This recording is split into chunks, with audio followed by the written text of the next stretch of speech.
मनुस्मृति में प्रतिपादित मंत्रिपरिषद के संबंध में विचार हम पढ़ेंगे। मंत्रिपरिषद की आवश्यकता बताते हुए मनु ने लिखा है कि किसी व्यक्ति के लिए सरल कार्य भी अकेले संपादित करना कठिन है, अतः महान फल देने वाला राज्य कार्य तो अकेले राजा द्वारा चलाया ही नहीं जा सकता। मनु इस बात पर बल देते हैं कि राज्य शक्ति का प्रयोग अकेले राजा द्वारा नहीं वरन संस्थागत रूप में ही किया जाना चाहिए। अतः शासन कार्यों का संचालन करने के लिए राजा के द्वारा मंत्रियों को नियुक्त किया जाना चाहिए।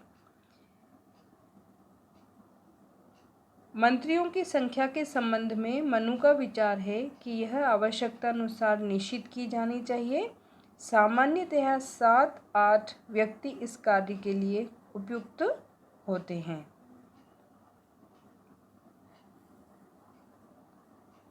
मंत्री पद हेतु नियुक्ति हेतु योग्यताएं मनुस्मृति में निर्धारित की गई है।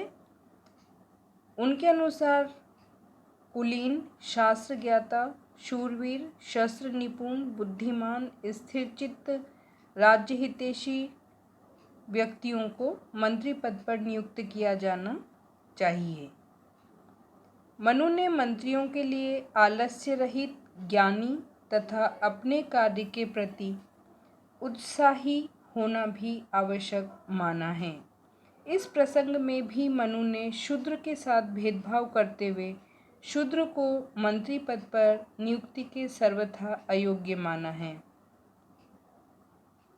उन्होंने विचार व्यक्त किया है कि यदि शूद्र उपयुक्त योग्यताओं के आधार पर मंत्री पद का पात्र प्रतीत होता हो तब भी उसे मंत्री नहीं बनाया जाना चाहिए, लेकिन उन्होंने इस भेदभाव का कोई कारण नहीं दिया। उनके अनुसार मंत्री उत्साही, विशेषज्ञ, व्यवहार कुशल, विश्वास पात्र, वेद पाठी और ज्ञानवान व्यक्ति को बनाया जाना चाहिए।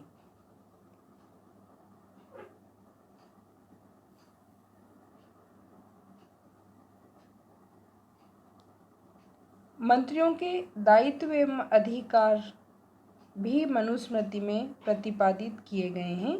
यद्यपि मनु ने मंत्रियों के दायित्व एवं अधिकारों की विस्तार से विवेचना नहीं की है, लेकिन मनुस्मृति के अध्ययन से यह नितांत स्पष्ट है कि मनु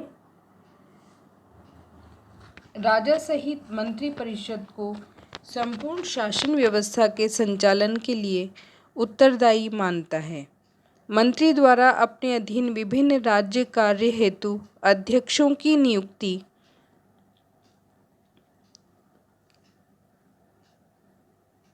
की जानी चाहिए।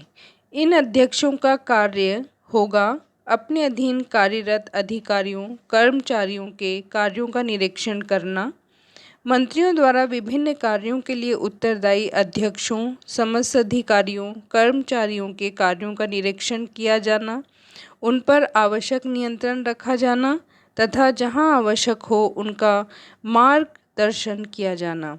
मंत्रियों के द्वारा आंतरिक व्यवस्था और परराष्ट्र संबंध सभी बातों के संबंध में राजा को निर्भयता के साथ परामर्श दिया जाना चाहिए।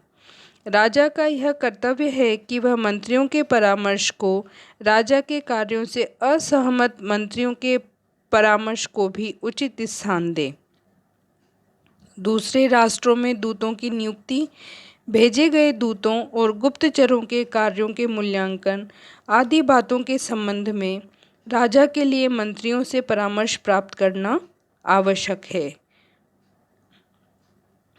मनु ने समस्त शासन व्यवस्था में मंत्रियों की प्रभावशाली भूमिका को स्पष्ट शब्दों में स्वीकार किया है।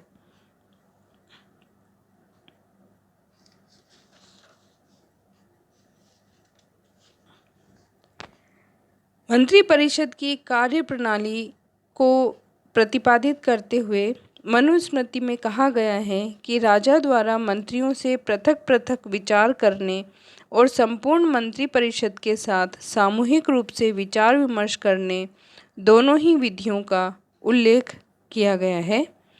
मनु का मत है कि राजा को महत्वपूर्ण एवं जटिल समस्याओं के संबंध में दोहरे विचार विमर्श की स्थिति को अपनाया जाना चाहिए। इन समस्याओं पर पहले राजा मंत्रिपरिषद के सदस्यों से पृथक पृथक एकांत में मंत्रणा प्राप्त करे। इसके उपरांत इन समस्याओं पर सभी मंत्रियों के साथ बैठकर सामूहिक रूप से विचार करे।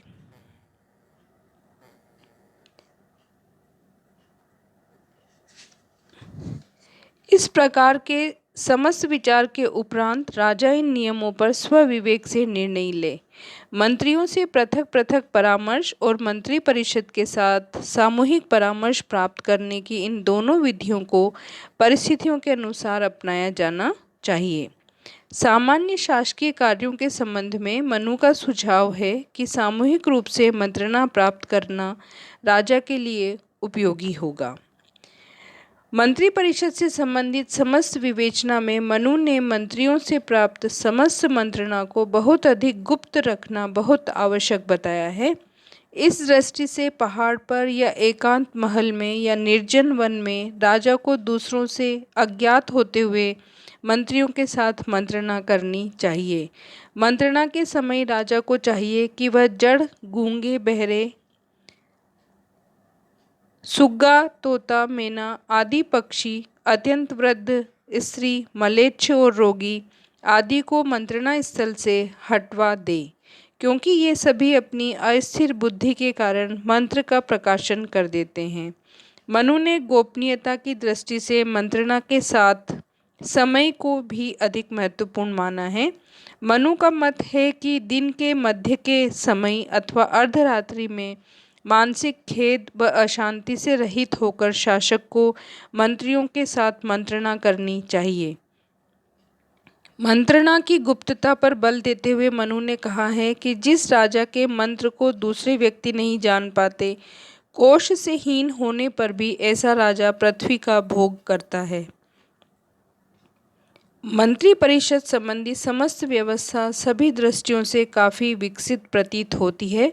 मनु ने मंत्रियों के विषय में प्रायः वह सभी बातें कह दी है जो कि प्राचीन भारत में मान्यता प्राप्त कर चुकी थी।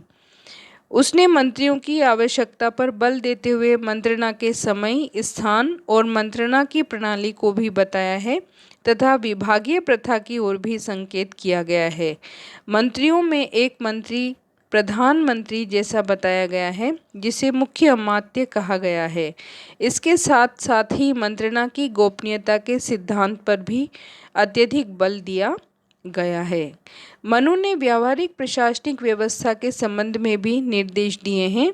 शासन व्यवस्था का उल्लेख करते हुए उसने कहा है कि राजा 2, 3, 5 और 100 गांवों के बीच में अपना राज्य स्थान स्थापित करे तथा इन क्षेत्रों में शांति व्यवस्था बनाए रखने के लिए योग्य कर्मचारी नियुक्त करे। इन कर्मचारियों द्वारा कर वसूल करने, अपने क्षेत्र में होने वाली दैनिक घटनाओं, अपराधों आदि की रिपोर्ट ऊपर के अधिकारियों को देने का कार्य किया जाए।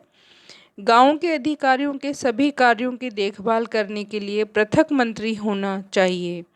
इस व्यवस्था से राजा को राज्य में होने वाली सभी घटनाओं की सूचना मिलती रहेगी और वह अपना नियंत्रण स्थापित रख सकेगा।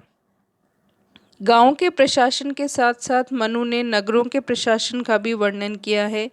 प्रत्येक नगर में न्याय, प्रशासन और पुलिस आदि सभी कार्यों पर विचार करने वाला एक अधिकारी रखने की बात की है।